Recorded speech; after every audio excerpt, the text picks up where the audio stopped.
ನಮ್ಮೆಲ್ಲರ ಆರಾಧ್ಯ ದೈವ ಕಲಬುರಗಿಯ ಶರಣ ಬಸವೇಶ್ವರರ ಗದ್ದುಗೆಗೆ ಹಣೆ ಮಣದು ವೇದಿಕೆಯ ಮೇಲೆ ಉಪಸ್ಥಿತರಿರುವ ಎಲ್ಲ ಹಿರಿಯರೇ,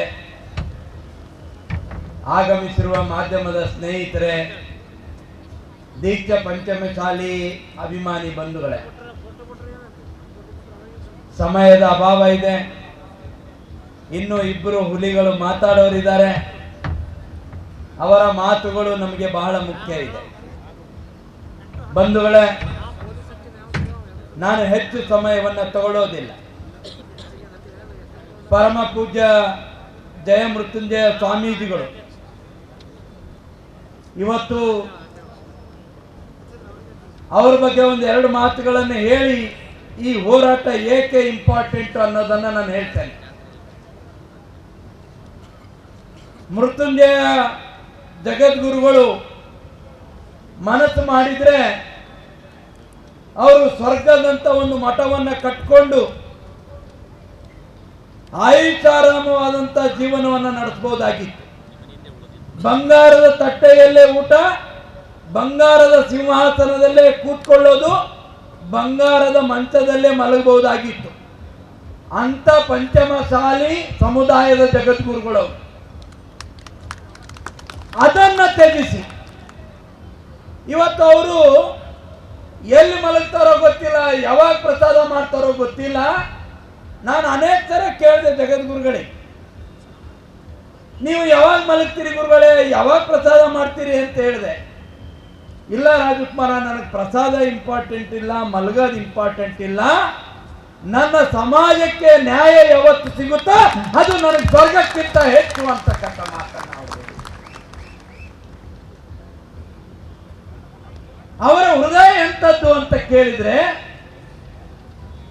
ಅವರು ಪ್ರಾರಂಭ ಮಾಡಿದ್ದು ಪಂಚಮಶಾಲಿ ಸಮುದಾಯಕ್ಕೆ 2A ಮೀಸಲಾತಿಯನ್ನ ಕೇಳಿಕೊಂಡು ಅವರು ಪಾದಯಾತ್ರೆಯನ್ನು ಪ್ರಾರಂಭ ಮಾಡಿ, ಪಾದಯಾತ್ರೆ ಪ್ರಾರಂಭ ಮಾಡ್ತಾ ಮಾಡ್ತಾ ಸಾಗರೋಪಾದಿಯಲ್ಲಿ ಜನ ಅವರನ್ನು ಬೆಂಬಲಿಸ್ತಾ, ಜಗದ್ಗುರುಗಳು ಅವರನ್ನು ಬೆಂಬಲಿಸಿದ್ರು, ಅನ್ಯ ಧರ್ಮದ ಮಠಾಧೀಶರು ಅವರನ್ನು ಬೆಂಬಲಿಸಿದ್ರು. ಬೆಂಗಳೂರು ತಲುಪೋದ್ರಲ್ಲಿ ಸರ್ಕಾರ ನಡೆಸ್ತಾ ಇರ್ತಕ್ಕಂಥವರು ನಡುಗಿ ಹೋದ್ರು. ಆ ಸಂದರ್ಭದಲ್ಲಿ ನಮ್ಮ ಯತ್ನಾಳ್ ಗೌಡರು ಕೂಡ ಗುಡುಗಿದ್ರು.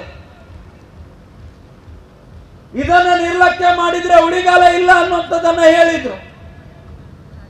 ಒಂದ್ ದಿವಸ ಗುರುಗಳು ಫೋನ್ ಮಾಡಿದ್ರು, ರಾಜಕುಮಾರ್ ನಿನ್ ಬಗ್ಗೆ ಯತ್ನಾಳ್ ಗೌಡರು ಹೇಳಿದ್ದಾರೆ, ನಿಮ್ ಭಾಗದಿಂದ ನಿಮ್ಮಲ್ಲಿ ದೀಕ್ಷಾ ಅಂತ ಕರೀತಾರಂತಪ್ಪ, ಮತ್ತ ನೀವು ಕೂಡ ಪಂಚಮಶಾಲಿಗಳ ನೀವು ಬೆಂಬಲ ಕೊಡಬೇಕು ಅಂತ.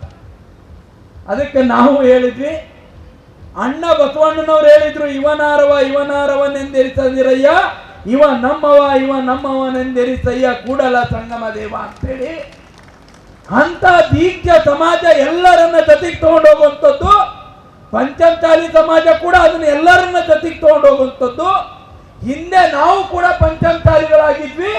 ಈ ಭಾಗದಲ್ಲಿ ಬಸವಣ್ಣನವರು ದೀಕ್ಷಾ ಕೊಟ್ಟಿದ್ದಕ್ಕೆ ನಾವು ದೀಕ್ಷಾ ಪಂಚಮಶಾಲಿಗಳಾದ್ವಿ. ಅದಕ್ಕೆ ನಾವು ನಿಮ್ಗೆ ಬೆಂಬಲ ಕೊಡ್ತೀವಿ ಗುರುಗಳೇ ಅಂತ ಹೇಳಿದ್ವಿ.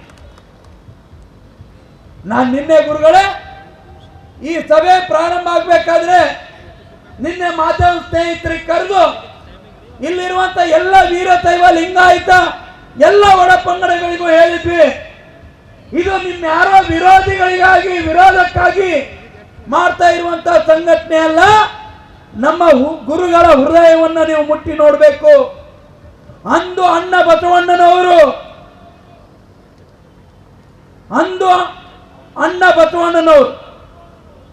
ಲಕ್ಷಾಂತರ ಗಣಗಳನ್ನ ಕಟ್ಟಿಕೊಂಡು ಅನುಭವ ಮಂಟಪವನ್ನು ಕಟ್ಟಿದ್ರು.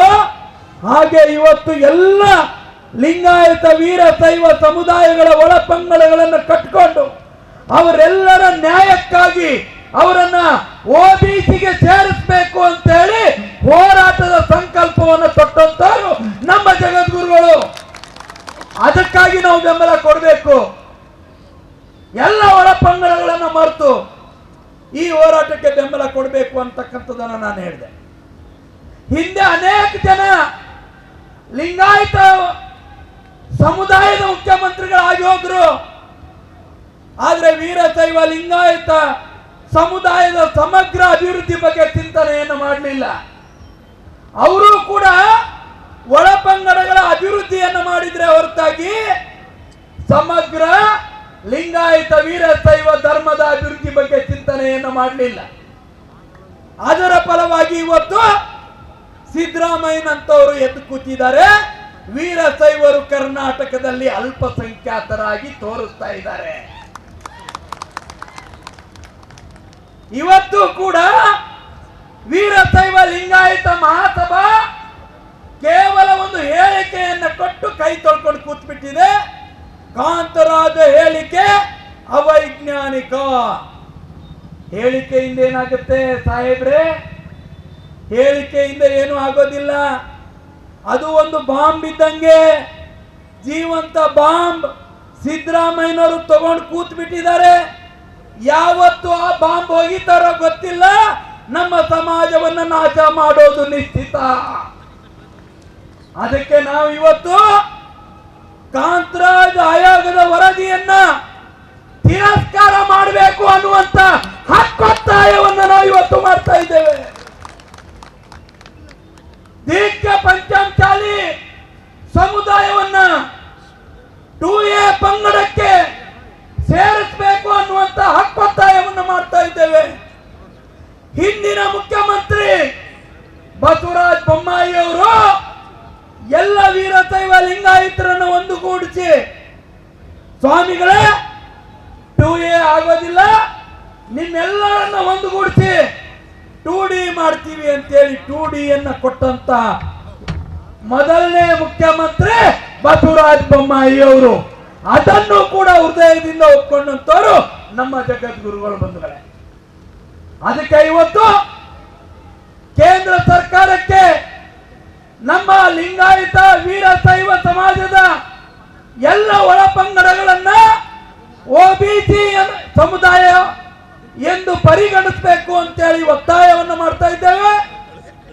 ಅದನ್ನ ಲೋಕಸಭಾ ಚುನಾವಣೆಗೆ ಮೊದಲು ಅದನ್ನ ಕೇಂದ್ರಕ್ಕೆ ಶಿಫಾರಸು ಮಾಡಬೇಕು ಮತ್ತು ದೀಕ್ಷಾ ಪಂಚಮಸಾಲಿ ಸಮುದಾಯವನ್ನ 2A ಸಮುದಾಯ ಎಂದು ಪರಿಗಣಿಸಬೇಕು ಅಂತಕ್ಕಂಥ ಮಾತನ್ನ ಇವತ್ತು ಈ ಒಂದು ಸಮುದಾಯ ಇಲ್ಲಿನ ಕಲಬುರಗಿ ಕಲ್ಯಾಣ ಕರ್ನಾಟಕದ ಹೆಬ್ಬಾಗಿಲಿನ ಮುಖಾಂತರ ಹಕ್ಕೊತ್ತಾಯವನ್ನು ಮಾಡ್ತಕ್ಕಂಥ ಈ ಸಮಾರಂಭದಲ್ಲಿ ನಾವೆಲ್ಲರೂ ಕೂಡ ಬಸವಣ್ಣನವರ ಹೆಸರಿನಲ್ಲಿ, ಯಾಕೆ ಅಂದ್ರೆ ಇದು ಕಲ್ಯಾಣದ ಕ್ರಾಂತಿ ಆಗಿರ್ತಕ್ಕಂಥ ಪ್ರದೇಶ.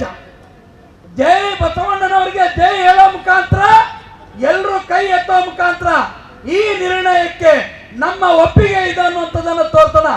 ಜೈ ಬಸವೇಶ್ವರ, ಜೈ ಬಸವೇಶ್ವರ, ಜೈ ದೀಕ್ಷಾ ಪಂಚಮಸಾಲಿ, ಜೈ ದೀಕ್ಷಾ ಪಂಚಮಸಾಲಿ.